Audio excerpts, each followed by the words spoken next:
প্রিয় শিক্ষার্থীরা, আজকে আমরা নবম শ্রেণীর তোমাদের ইউনিট 1 এর সেন্স অফ সেলফ, এই নিজের ধারণা, এই অধ্যায় থেকে যে কোয়েশ্চনগুলো আছে এতে যে কোয়েশ্চনগুলো আছে সেই কোয়েশ্চনগুলো আমরা দেখব।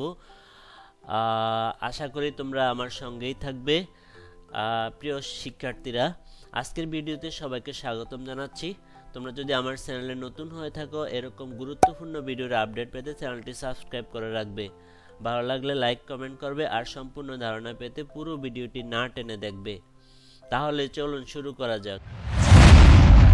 তো প্রিয় শিক্ষার্থীরা, আমরা কোয়েশ্চনগুলো একে একে আলোচনা করব অর্থসহ।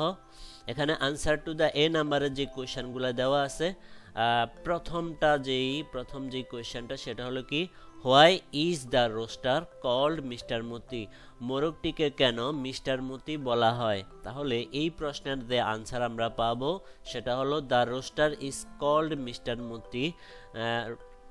মোরগটিকে মতি বলা হয় বিকজ, কারণ it holds a significant place, এটা একটা গুরুত্বপূর্ণ স্থান দখল করে রাখে ইন দ্য ফ্যামিলি, পরিবারে।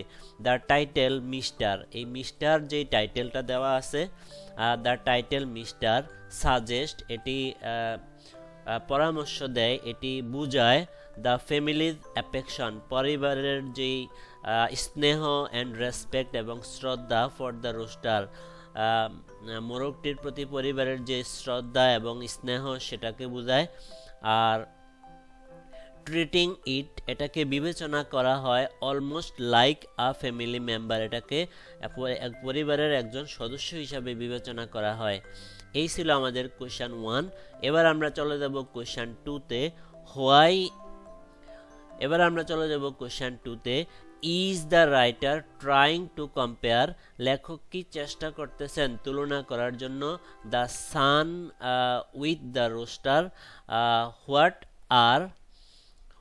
আর the reason for doing so?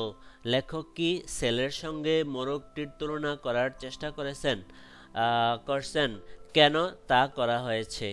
তাহলে আনসারটা আমরা এই রকম ভাবে দেখব। Yes, writer compares the son with the rooster, লেখক মোরগটিকে ছেলের সঙ্গে তুলনা করেছেন। দিস ইজ বিকজ, এটার কারণ the rooster symbolises the son, এই মোরগটি প্রতীক হয়েছে ছেলের প্রতীক ইন দ্য স্টোরি, এই গল্পের মধ্যে। ইটস ডেথ অর অ্যাবসেন্স, এই মোরগটির মৃত্যু অথবা অনুপস্থিতি parallels the loss of the son, মানে ছেলে হারানোর সমান। হাইলাইটিং মানে বোঝানো হচ্ছে, দ্য গ্রিফ অর্থ দুঃখ, অ্যান্ড এমটিনেস অর্থ হল শূন্যতা, ইন সোনাবানস লাইফ, সোনাবানের জীবনে যে দুঃখ এবং শূন্যতা সেটাকে এখানে তুলে ধরা হয়েছে। তারপরে আমরা দেখব 3 নাম্বার প্রশ্নটা, why is the story a Bangladeshi story? কেন এই গল্পটা একটা বাংলাদেশি গল্প? Which war is referred to in the story, এই গল্পের মধ্যে কোন যুদ্ধের কথা বলা হয়েছে? তাহলে আমরা আনসারটা পাবো এইভাবে, the story is a Bangladeshi story, গল্পটা হলো একটা বাংলাদেশি গল্প।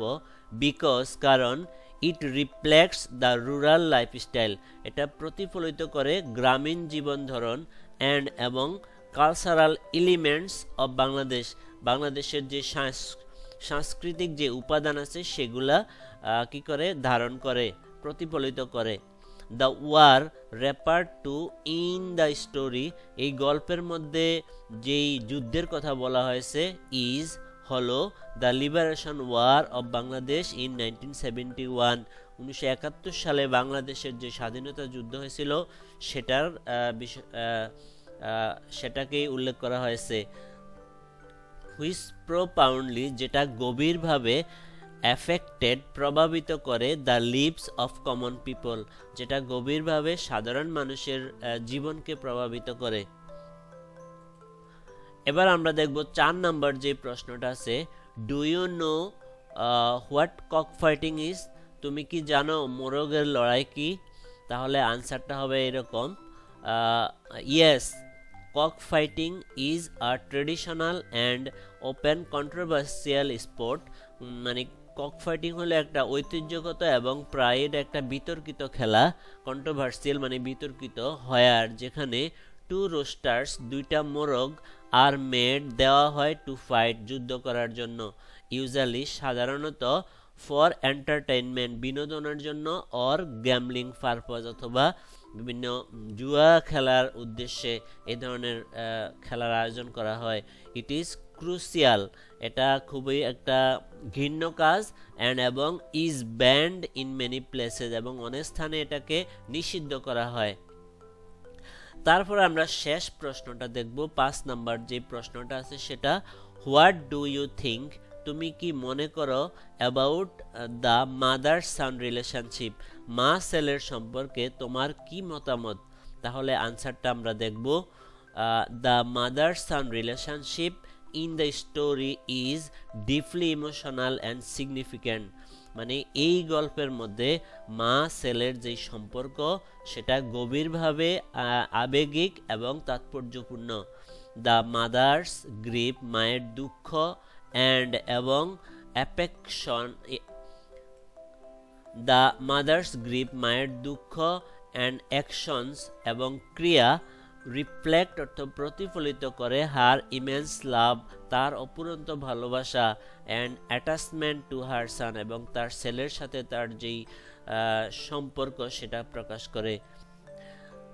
The absence of son leaves a void in her life, the absence of son ছেলের অনুপস্থিতি, লিভস অর্থ রেখে যায় একটা শূন্যতা, ইন হার লাইফ তার জীবনে, শোয়িং দেখিয়ে, how central he was to her existence সে কতই না ছেলের প্রতি নির্ভরশীল ছিল, কতই না আন্তরিক ছিল, সেটা এখানে দেখানো হয়েছে। তো প্রিয় শিক্ষার্থীরা, আশা করি পুরো ভিডিওটি সবাই বুঝতে পেরেছ, পুরো কোয়েশনগুলো তোমরা ধরতে পেরেছ। আজকের ভিডিও এ পর্যন্তই, আশা করি ভিডিওটি তোমাদের ভালো লেগেছে। ভিডিওটি ভালো লাগলে অবশ্যই লাইক কমেন্ট করতে ভুলবে না, আর ভিডিওটি তোমার ফ্রেন্ডসদের সাথে শেয়ার করতে ভুলবে না। দেখা হবে অন্য কোনো ভিডিওতে, সে পর্যন্ত সবাই ভালো থাকো, ধন্যবাদ।